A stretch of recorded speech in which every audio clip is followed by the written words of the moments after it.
Ninumulak sinagot ang mga bashers na nagsasabing pera ang habol nila sa dalawang GMA contractor. Unti-unti nang nakakabawi ang sparkle artist na si Sandro Mulak mula sa trauma dulot ng umano'y pang-aabuso na ginawa sa kanya ng dalawang independent contractors ng GMA Pito. Ayon sa kanyang ama, ang aktor at dating sikat na basketball player na si Nino Mulak, bumubuti na raw ang kalagayan ng kanyang anak matapos ang mga kontrobersya at iskandalo na kinasangkutan nito. Sa isang panayam kay Nino sa Fast Talk with Boy Abunda, binigyang linaw ng ama ang kalagayan ni Sandro matapos ang mga kaganapan nitong mga nakaraang buwan. Ipinahayag ni Nino na patuloy na sumasailalim sa therapy ang kanyang anak at sinusubukan nitong makapag-move on mula sa mga pangyayaring nagdulot ng malaking epekto sa kanyang mental at emosyonal na kalagayan. Ayon kay Nino, nais niyang makapagpahinga na si Sandro at makalimot sa mga nangyari, kaya't patuloy ang kanyang suporta para matulungan ang anak na makarecover. Bagamat patuloy na nahaharap sa mga pagsubok, sinigurado ni Nino na hindi pababayaan ang kanyang anak at patuloy itong susuportahan sa lahat ng aspeto,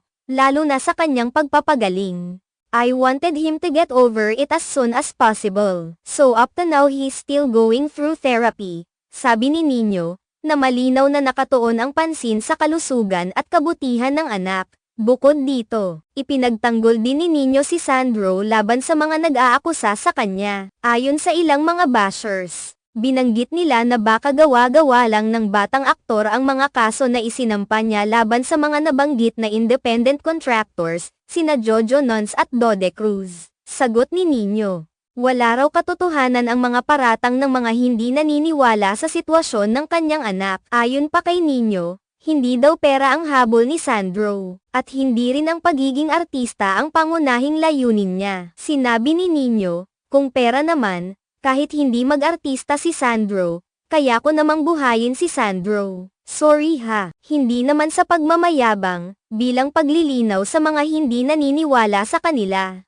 Makikita sa pahayag ni Nino na isang malakas na suporta at proteksyon ang ibinibigay niya kay Sandro. Hindi lamang bilang isang ama kundi bilang isang taong may malasakit sa mental at emosyonal na kalagayan ng kanyang anak. Sa kabila ng lahat ng ito, patuloy ang pagsusumikap ni Sandro na magpatuloy at makabawi mula sa mga naranasang pagsubok. Ang mahalaga, ayon kay Nino, ay ang kalusugan at kapakanan ni Sandro. At umaasa siya na sa tulong ng therapy at ang buong suporta ng pamilya, makakayanan ng anak niyang malampasan ang mga pagsubok na ito.